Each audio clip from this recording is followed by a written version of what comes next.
That is what greets you when you launch a 2010 Nintendo Wii game, Poképark Pikachu's Adventure, my favourite Pokemon game ever. We are playing one of my favourite games, if not my favourite game of all time, Poképark Wii Pikachu's Adventure. This is me at 11 years old attempting to record a let's play of the game for YouTube. This game has always been a game I've played since I was even younger than 11, and it's a game I've always come back to.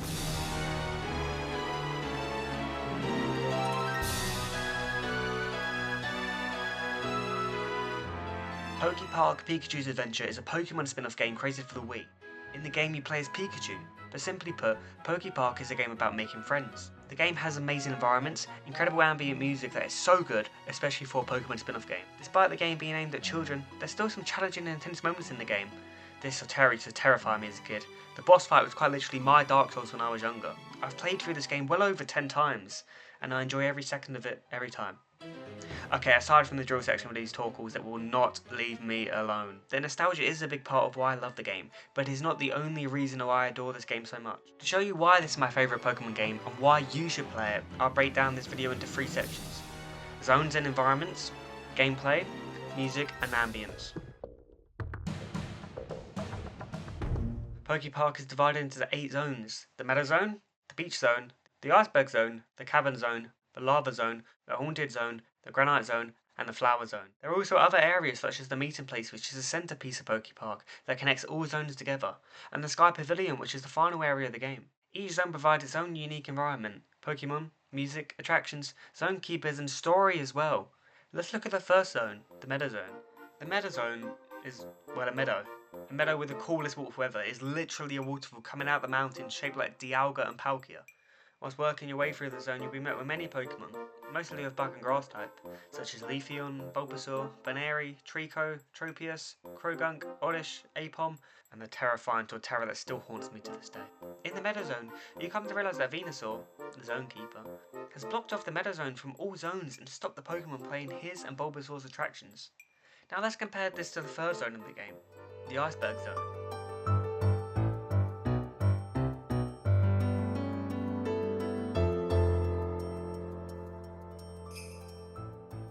The story of the Iceberg Zone is that Empoleon, the Zone Keeper, has locked himself away in solitude. You have to complete tasks such as building an igloo, using the ski lifts, and freeing Mamoswine from the frozen lake, also as making friends with mostly Ice-type Pokemon. The areas are very different in all aspects. Every zone in the Poképark is unique and keeps gameplay fresh and exciting. The big variety in zones help make the game feel big and creates a great adventure. From a beach to a volcano to a haunted mansion, the game always delivers stellar locations.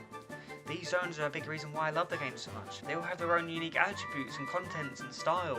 They keep the world of Poképark feeling fresh and new. It rewards you with a new zone to discover once you complete the prior. The gameplay of the game is relatively simple, but it's very enjoyable. You play as Pikachu in a third-person camera. You can jump, dash, and use Thunderbolt. There are 2 main types of gameplay in Poképark: skill games and attractions. To befriend a Pokemon in Poképark, you must play a skill game with them. There are 5 skill games: Chase, Battle, Quiz, Hide and Seek, and Obstacle Hop. However, Chase and Battle are the most common skill games you will play. Once you have completed a skill game, it is common that more Pokemon arrive at Poképark. Chase makes the player chase after a Pokemon. Pikachu must dash into them to win the game before the time runs out. Pokemon's speed will differ. For example, when you play Chase with Caterpie, yes, Caterpie will move at a very slow pace, but when you play Chase with a Pokemon such as Ninetales, they'll be a lot quicker and harder to catch, providing different levels of difficulty.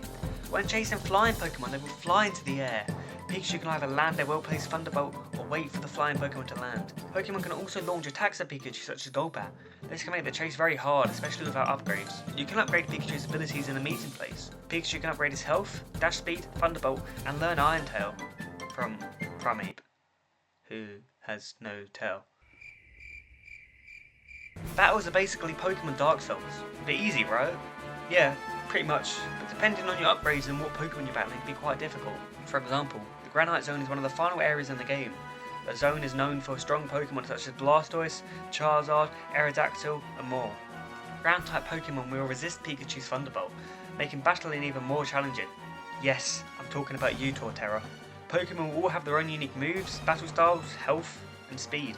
Attractions are mini-games spread throughout Poképark. You can compete in attractions as Pikachu or call in some help from your friends. Each Pokemon will perform differently in each attraction.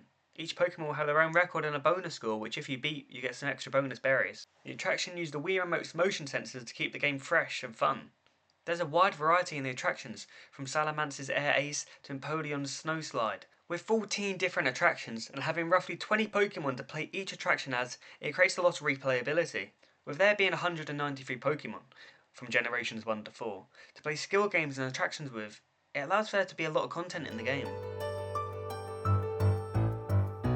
Music and ambience.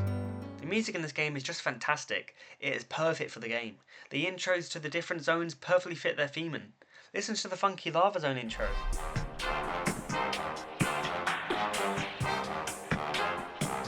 And now the soft and the majestic Iceberg Zone.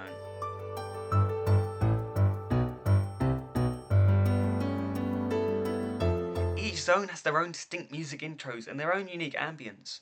The ambient soundtracks for each zone are often filled with silence. Online, I've seen people say they don't enjoy this style, but I think it works perfectly.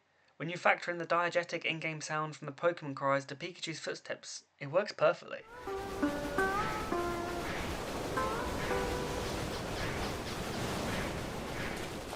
The silence is comforting.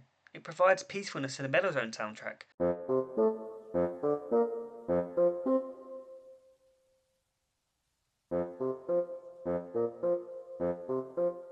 But on the other hand, the Haunted soundtrack comes off more eerie and disturbing.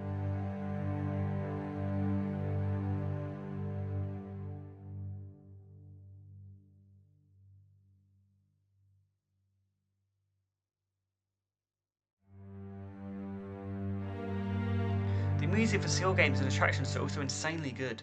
Listening to the playful chase music.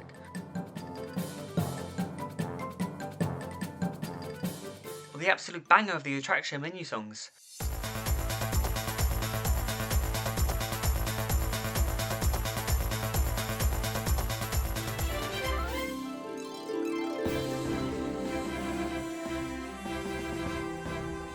Or the dramatic battle when fighting Torterra's 7-year-old kid who will not take any damage to Thunderbolt, who would keep on hitting you, and would just...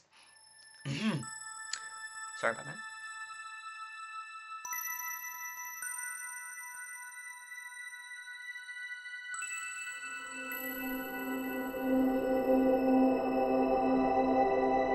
The Sky Pavilion is the very final zone of the game.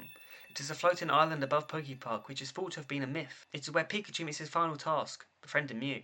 Before entering Poképark, Pikachu had 3 friends, Charmander, Piplup, and Chikorita. He finds them throughout the Poképark, and they all journey to the Sky Pavilion together. When you enter the Sky Pavilion, you are met with the enchanting, mysterious soundtrack. The group sets out on finding Mew. Whilst you are searching for Mew, something strange happens. You see Piplup near the entrance, but you find him again in the upper layer of the Sky Pavilion. You come to find out it's Mew disguising himself as Piplup, playing a game of hide and seek with you. You then have to play Mew's obstacle course.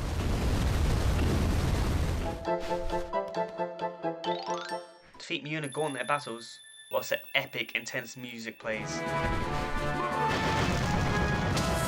Mew transforms into Magma, Garchomp,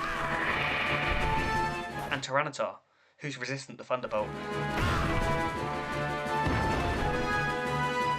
I then catch Mew in chase as you race through the waterfalls of the Sky Pavilion.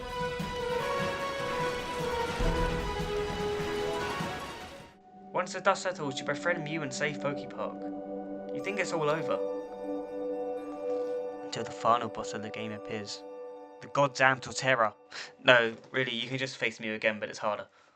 Poképark is a fantastic game that moulded my childhood. Yes, it's a childhood game, but it's also so much more than that. The game is incredible, and I'd recommend it to anyone, Pokemon fan or not. Thank you so much for sticking around till the end and listening to me talk about a seemingly unknown Pokemon game from 15 years ago. If you have any memories with this game, I implore you to share in the comments below. Now listen to the ending soundtrack.